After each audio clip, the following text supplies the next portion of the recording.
नमस्कार, स्वागत है आप सभी का IBN 7 पर। आप देख रहे हैं सारा देश 100 खबरें। मुंबई में रात भर हुई बारिश लोगों के लिए मुसीबत बन गई। भारी बारिश की वजह से दादर, सायन, विक्रोली, घाटकोपर, माटुंगा, मानखुर्द, वडाला और एटोपर हिल जैसे जो इलाके हैं उनमें पानी भर गया है। रेलवे ट्रैक पर पानी भरने से वेस्टर्न और सेंट्रल लाइन पर पानी भरने की वजह से लोकल ठप पड़ गई है। मुंबई में लगातार हुई बारिश से कई इलाकों में पानी भर गया और पानी भरने की वजह से कई इलाकों में जाम लग गया। प्रशासन ने बच्चों को स्कूल नहीं भेजने की अपील की है। अगले 24 घंटे में मुंबई में जबरदस्त बारिश की आशंका जताई गई है।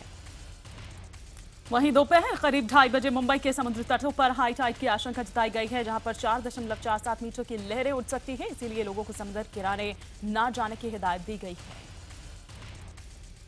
मुंबई के मालवनी इलाके में जहरीली शराब पीने से अब तक 17 लोगों की मौत हो चुकी है, जबकि 20 से ज्यादा लोगों को मुंबई के प्राइम, शताब्दी, BMC और सिद्धार्थ अस्पताल में भर्ती कराया गया। इनमें 7 लोगों की हालत गंभीर बताई जा रही है। गौरतलब है कि मालवनी इलाके में कुछ लोगों ने देसी शराब पी। शराब पीते ही कई लोगों की आंखों में तेज जलन और पेट दर्द की शिकायत होने लगी। देखते ही देखते कुछ लोग मौके पर ही बेहोश हो गए। कई लोगों ने तो अस्पताल पहुंचने के पहले ही दम तोड़ दिया। हालात की गंभीरता को देखते हुए मुंबई पुलिस मामले की जांच क्राइम ब्रांच को सौंप दी है। क्राइम ब्रांच की टीम ने मौके पर पहुंचकर जहरीली शराब के सैंपल लेकर घटना की पड़ताल शुरू कर दी है।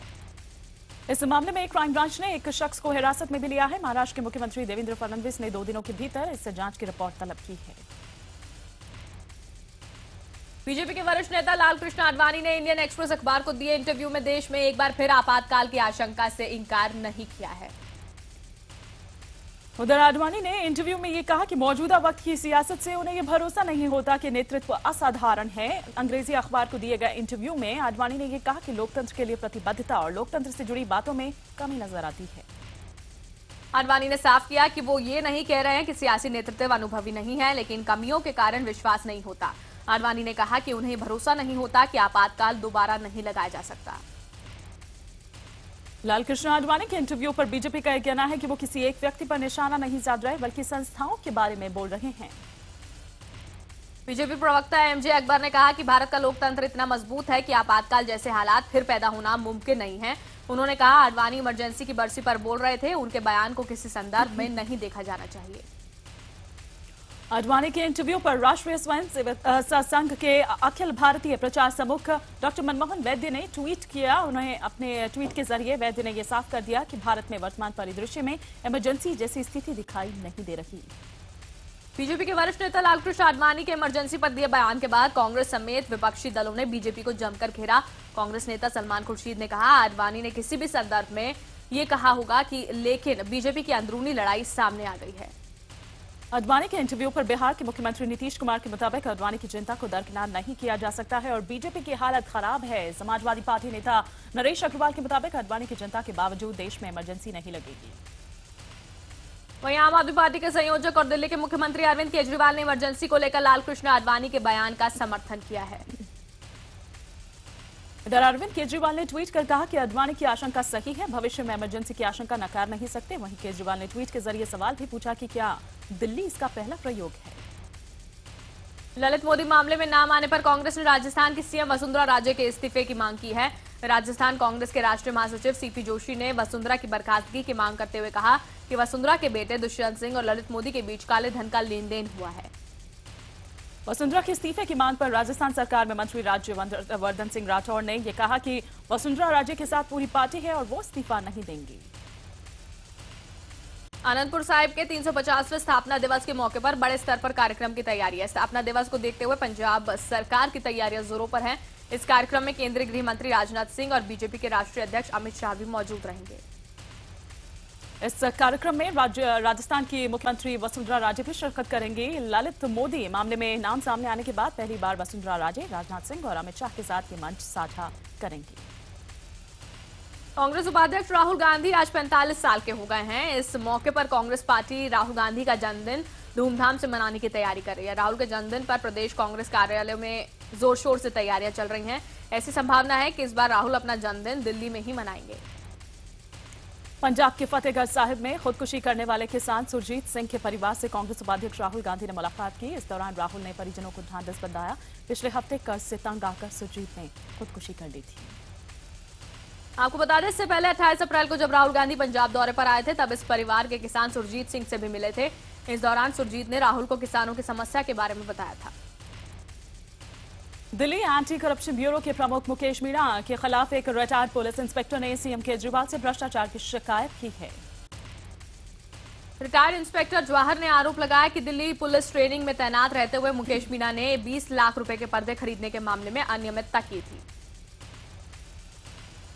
मुकेश मीणा के खिलाफ रिटायर्ड पुलिस इंस्पेक्टर जवाहर की शिकायत को दिल्ली के मुख्यमंत्री अरविंद केजरीवाल ने जांच के लिए विजिलेंस डिपार्टमेंट को भेज दिया है।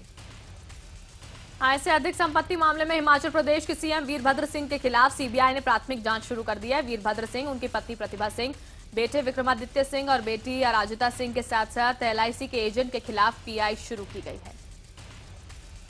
उत्तर प्रदेश में अंधाधुंध हो रहे अवैध खनन पर इलाहाबाद हाईकोर्ट ने सख्त रुख अपनाते हुए कई खनन पट्टों को रद्द कर दिया है। 31 मई 2012 के बाद जारी सभी खनन पट्टों को इलाहाबाद हाईकोर्ट ने कैंसिल कर दिया। एक जनहित याचिका दायर कर आरोप लगाया गया था कि पैसों के लेन देन के बाद पट्टों को गलत तरीके से आवंटित किया गया था। इससे पहले हाईकोर्ट ने जालौन और हमीरपुर के बीच बेतवा नदी पर अवैध खनन के लिए बने 14 पुलों को तुरंत हटाने का आदेश भी दिया था। फर्जी डिग्री मामले में फंसे दिल्ली के पूर्व कानून मंत्री जितेंद्र सिंह तोमर की 4 दिन की रिमांड आज खत्म हो रही है। दिल्ली पुलिस आज तोमर को साकेत कोर्ट में पेश करेगी। पेशी के दौरान दिल्ली पुलिस इस मामले में जांच से जुड़ी सारी जानकारियां कोर्ट के सामने रखेगी। सहारा प्रमुख सुब्रत रॉय की जमानत पर आज सुप्रीम कोर्ट में फैसला आ सकता है। सुब्रत रॉय और उनकी कंपनी के 2 निदेशक पिछले साल मार्च के महीने से तिहाड़ जेल में बंद हैं। 3 जजों की पीठ ने 14 मई को सुब्रत रॉय की एक याचिका पर फैसला सुरक्षित रख लिया था, जिससे उन्होंने 6 हफ्ते के लिए जेल से रिहा किए जाने और उनकी 72 संपत्तियों पर लगी रोक हटाने की मांग थी, ताकि वो निवेशकों का पैसा वापस करने की योजना अदालत के सामने पेश कर सके। अगर मैगी में लेड और एमएसजी मिलने के बाद कर्नाटक में खाद्य विभाग ने मैगी के हजारों पैकेट्स नष्ट कर दिए। मैगी की बिक्री पर बैन के बाद कालाबुगारी जिले के वादी में मैगी के हजारों पैकेट्स इकट्ठा किए गए थे। एसीसी सीमेंट फैक्ट्री में इकट्ठा किए गए मैगी के इन हजारों पैकेट्स को नष्ट कर दिया गया। फैक्ट्री की योजना इन मैगी को जलाकर बिजली पैदा करने की है। पहले फेज में बर्बाद की गई मैगी की कीमत करीब 30 करोड़ बताई जा रही है। मैगी के बाद अब मदर डेयरी के प्रोडक्ट्स में भी मिली शिकायतों के मद्देनजर नोएडा में खाद्य विभाग की टीम ने मदर डेयरी के बूथ से दूध के सैंपल्स इकट्ठा किए। सभी सैंपल्स को जांच के लिए लैब भेज दिया गया है। खाद्य विभाग की माने तो यह अभियान 1 सप्ताह तक चलेगा और मदर डेयरी समेत अन्य दूध डेयरियों पर भी छापेमारी की कार्रवाई करी जाएगी। बता दें, बुधवार को मदर डेयरी ने प्रेस कॉन्फ्रेंस कर सफाई दी थी कि उनके दूध में किसी तरह की मिलावट नहीं होती। महाराष्ट्र सदन घोटाले में घिरे छगन भुजबल के मामले में बॉम्बे हाईकोर्ट ने एसीबी को 30 जून तक जांच पूरी करने का आदेश दिया है। एंटी करप्शन ब्यूरो के साथ साथ ईडी ने भी भुजबल पर शिकंजा कस दिया है। सूत्रों के मुताबिक ईडी ने ऐसे 2 हवाला ऑपरेटर्स को निशाने पर लिया जिन्होंने भुजबल को सिंगापुर रकम पहुंचाने में मदद की थी। इन दोनों ने भुजबल को इंडोनेशिया में कोयला खदान खरीदने में मदद की थी। ईडी भुजबल और उनके बेटे पंकज और भतीजे पूर्व सांसद समीर भुजबल के खिलाफ हवाला कारोबार के आरोपों की भी जांच कर रही है। आपको बता दें कि 45 साल पहले तक मुंबई की सड़कों पर सब्जी बेचने वाले भुजबल आज 2000 करोड़ की संपत्ति के मालिक हैं। शिवसेना के 50वें स्थापना दिवस के मौके पर शिवसेना अध्यक्ष उद्धव ठाकरे पार्टी के सभी नेताओं और कार्यकर्ताओं के साथ मुलाकात करेंगे। वहीं शिवसेना के 50वें स्थापना दिवस के मौके पर शाम 6 बजे मुंबई के षणमुखानंद हॉल में एक कार्यक्रम का भी आयोजन किया जा रहा है। गौरतलब है, शिवसेना के संस्थापक बाल ठाकरे ने आज ही के दिन 1966 में शिवसेना की नींव रखी थी। 1995 में पहली बार शिवसेना महाराष्ट्र की सत्ता में आई, लेकिन इस सरकार में बाल ठाकरे ने कोई पद नहीं स्वीकारा। स्थापना से लेकर अब तक शिवसेना दक्षिण भारतीयों के खिलाफ लुंगी हटाओ पुंगी बचाओ अभियान हो या फिर उत्तर भारतीयों के खिलाफ विरोध को लेकर हमेशा ही चर्चा में रही है। मारपीट और बदसलूकी के एक मामले में फिल्म अभिनेता सैफ अली खान मुंबई के किला कोर्ट में पेश हुए। अब 27 जुलाई को दोनों ही पार्टीज जो है वो जज के सामने सुलह के लिए बात करेंगी। आपको बता दें कि 22 फरवरी 2012 को ताज होटल में एक एनआरआई के साथ सैफ की झड़प हो गई थी, जिसके बाद सैफ पर मारपीट और बदसलूकी के आरोप में ये केस दर्ज कराया गया था। बिहार में होने वाले विधानसभा चुनाव में बीजेपी 243 में से 160 सीटों पर चुनाव लड़ेगी। बीजेपी के पूर्व केंद्रीय मंत्री सीपी ठाकुर ने ऐलान किया है। उन्होंने कहा वो एनडीए गठबंधन के सहयोगी दलों को मना लेंगे। यूपी में बिजली के दामों में जबरदस्त इजाफा हो गया है। शहरी घरेलू बिजली 17% से ज्यादा महंगी हो गई है। बिजली की दरों में कुल औसत बढ़ोतरी 5.47% की गई है। विद्युत नियामक आयोग ने बिजली की नई दरें जारी कर दी। नई दरें 1 जुलाई से लागू मानी जाएंगी। तमिलनाडु में 25 साल की एनएल बेनो जफाइन देश की पहली ऐसी आईएफएस अफसर बनी है जो कि नेत्रहीन है। बेनो ने दिल्ली में विदेश मंत्रालय में अपना पदभार संभाल लिया है। बेनो ने अपनी सफलता का श्रेय अपने माता पिता को दिया। इसके साथ ही पीएम मोदी का भी शुक्रिया अदा किया। सिक्किम के नाथुला दर्रे से ऐतिहासिक कैलाश मानसरोवर यात्रा शुरू हो गई। श्रद्धालुओं के पहले जत्थे को सिक्किम से रवाना किया गया। इस मौके पर राज्य के मुख्यमंत्री पवन चामलिंग और गवर्नर श्रीनिवास पाटिल भी मौजूद थे। रमजान का पवित्र महीना शुरू हो चुका है। कल रात से मस्जिदों में तरावी शुरू हो गई। गुरुवार रात पहली तरावी की नमाज पढ़ी गई। इस मौके पर प्रधानमंत्री नरेंद्र मोदी ने देशवासियों को रमजान की बधाई दी। पीएम मोदी ने ट्विटर पर लिखा कि रमजान का पवित्र महीना शुरू होने पर मुस्लिम समुदाय के लोगों को मेरी ओर से शुभकामनाएं। रमजान सभी के जीवन में शांति और खुशहाली लाए। साथ ही ये पवित्र महीना समाज में सौहार्द और एकजुटता बढ़ाए। आपको बता दें कि रमजान के दौरान सूर्योदय से लेकर सूर्यास्त तक रोजा रखा जाता है। इस दौरान रोजेदार ना खाना खाते हैं और ना ही पानी पीते हैं। रोजेदार शाम में ही रोजा खोलते हैं और नमाज अता कर अल्लाह का शुक्रिया अदा करते हैं। यूपी के गाजीपुर में शराब के नशे में एक भाई ने अपने भाई का कत्ल कर दिया। सकरा गांव में रहने वाले शैलेंद्र को शराब की लत थी। बताया जा रहा है कि शैलेंद्र शराब के नशे में आए दिन घर में हंगामा करता था। शैलेंद्र के बड़े भाई ने जब उसे शराब पीने से रोका तो वो अपने भाई से झगड़ा करने लगा। इसके बाद शैलेंद्र ने अपने भाई पर धारदार हथियार से हमला कर दिया, जिसके बाद उसके बड़े भाई ने अस्पताल में दम तोड़ दिया। पुलिस ने आरोपी शैलेंद्र को गिरफ्तार कर लिया है। यूपी के बांदा में कुएं में जहरीली गैस से एक शख्स की मौत हो गई, जबकि उसके दोनों भाई गंभीर हालत में अस्पताल में भर्ती हैं। तीनों भाई कुएं के अंदर पानी का लेवल चेक करने के लिए उतरे थे। जब रामरतन कुएं से बाहर नहीं आया तो उसके दोनों भाई उसके पीछे कुएं में उतर गए, लेकिन कुएं के अंदर जहरीली गैस से रामरतन का दम घुट चुका था। तीनों को गांव वालों ने रस्सी के सहारे कुएं से बाहर निकाला, लेकिन रामरतन की मौत हो चुकी थी। बरेली पुलिस असामाजिक तत्वों पर नजर रखने के मकसद से ड्रोन कैमरे लगाने जा रही है। ड्रोन की मदद से पुलिस बरेली में जुलूस और धार्मिक कार्यक्रमों पर निगाह रख सकेगी। बरेली के कुतुब खाने में ड्रोन कैमरे का परीक्षण किया गया। ये कैमरे 400 मीटर तक की भीड़ पर नजर रख सकते हैं। धार्मिक आयोजनों में खलल डालने वाले लोगों पर इन कैमरों के जरिए नजर रखी जा सकेगी। शाहजहांपुर में पानी के विवाद में दो पक्षों में जमकर फायरिंग हुई, जिसमें 9 लोग घायल हो गए। सभी घायलों को जिला अस्पताल में भर्ती कराया गया है, जहां पर सभी की हालत स्थिर बनी हुई है। बोरिंग से शिवाला फसल में पानी डालने को लेकर विवाद हुआ, जिसके बाद 10 से 15 लोगों ने फायरिंग शुरू कर दी। इसमें 9 लोग घायल हो गए। पुलिस मामले की छानबीन कर रही है। मेरठ में देर रात तेज रफ्तार वाहन और कार की भिड़ंत में 3 लोगों की मौत हो गई। हरिनगर से दिल्ली जा रही सेंट्रो कार में एक ही परिवार के 5 लोग सवार थे। मेरठ के थाना परतापुर क्षेत्र के बराल में यह दर्दनाक हादसा हुआ। हादसे में 3 लोगों ने मौके पर ही दम तोड़ दिया, जबकि 2 की हालत अस्पताल में गंभीर बनी हुई है। बिहार के चंपारण जिले में एक शख्स ने दिल्ली तक की यात्रा साइकिल पर करने का मन बनाया है। 1110 किलोमीटर की साइकिल यात्रा का नाम नमो एक्सप्रेस दिया गया है। इलाके के विधायक पवन जायसवाल ने गांधी चौक से यात्रा को हरी झंडी दिखाई। पवन जायसवाल पीएम मोदी से मुलाकात करने के मकसद से साइकिल से 20 दिनों के सफर के लिए निकल पड़ा है। बिहार के पूर्व डिप्टी सीएम सुशील कुमार मोदी ने नीतीश सरकार पर विधान परिषद के चुनाव में पंचायत प्रतिनिधियों को धमकाने का आरोप लगाया है। सुशील मोदी के मुताबिक नीतीश कुमार पंचायत प्रतिनिधियों पर विधान परिषद चुनाव में अपने उम्मीदवारों के पक्ष में मतदान करने का दबाव बना रहे हैं और ऐसा नहीं करने पर पंचायत प्रतिनिधियों को धमकी दी गई है कि बिहार चुनाव के बाद नीतीश सरकार आने पर उन्हें इसकी कीमत चुकानी पड़ सकती है। बिहार के समस्तीपुर जिले में अस्पताल प्रशासन की लापरवाही सामने आई है। समस्तीपुर में सरकारी अस्पताल में मरीजों को मिलने वाली दवाएं कचरे के ढेर में पड़ी मिली हैं। इन दवाइयों की एक्सपायरी डेट 2016 के हैं, जिसके बावजूद इन्हें कचरे में फेंक दिया गया। अस्पताल प्रशासन ने मामले की जांच के आदेश दे दिए हैं। छत्तीसगढ़ के आमानाका इलाके में नाबालिग लड़की की हत्या मामले में पुलिस ने खुलासा किया। पुलिस के मुताबिक लड़की का कत्ल उसके पिता ने ही किया था।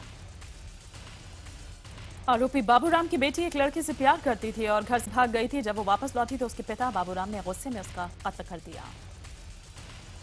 बेटी की हत्या के बाद आरोपी ने पुलिस को गुमराह करने के लिए आत्महत्या की कहानी सुनाई, लेकिन छानबीन के आधार पर पुलिस आरोपी पिता तक पहुंच गई। छत्तीसगढ़ के बिलासपुर में पुलिस ने एक नकली जिला कलेक्टर को गिरफ्तार किया है। आरोपी मसूरी लाल ने खुद को कलेक्टर बताकर कई बार जमीन के सौदों में गड़बड़ी की थी। इसके बाद पुलिस ने शिकायत मिलने पर आरोपी का फोन ट्रेस किया और आरोपी को पकड़ लिया। आरोपी ने अपना जुर्म कबूल लिया है। मध्य प्रदेश के जबलपुर में सीबीआई ने लोक निर्माण विभाग के एक इंजीनियर को 2 लाख के घूस लेते हुए रंगे हाथों गिरफ्तार किया है। इंजीनियर ने कॉन्ट्रैक्ट के लिए ठेकेदार से 5 लाख की घूस मांगी थी, जिसके लिए पहली किश्त लेकर जब ठेकेदार पहुंचा तो सीबीआई ने इंजीनियर को पकड़ लिया।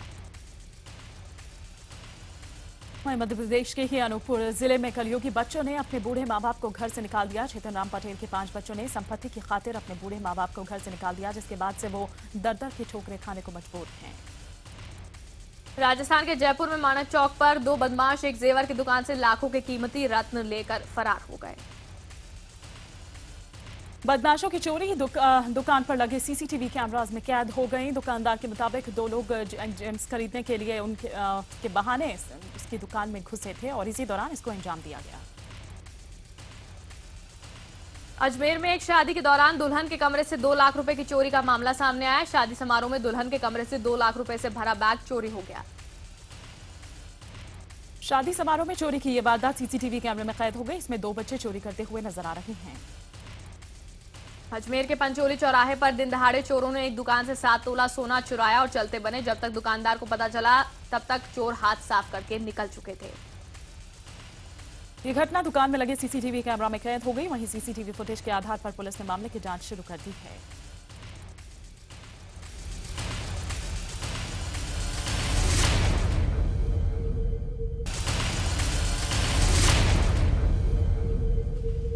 ब्रेक के बाद आपका एक बार फिर से स्वागत है। आप देख रहे हैं सारा देश 100 खबरें।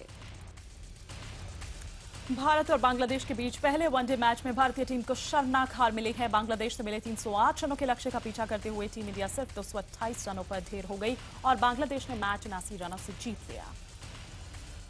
बांग्लादेश तेज गेंदबाजी से आगे बेहद मजबूत कहे जाने वाले भारतीय बल्लेबाजी क्रम बेबस नजर आया। सिर्फ रोहित शर्मा ही 63 रनों की अच्छी पारी खेल पाया। उनके अलावा कोहली, धवन, रहाणे और कप्तान धोनी समेत कोई भी खिलाड़ी क्रीज पर नहीं डट पाया।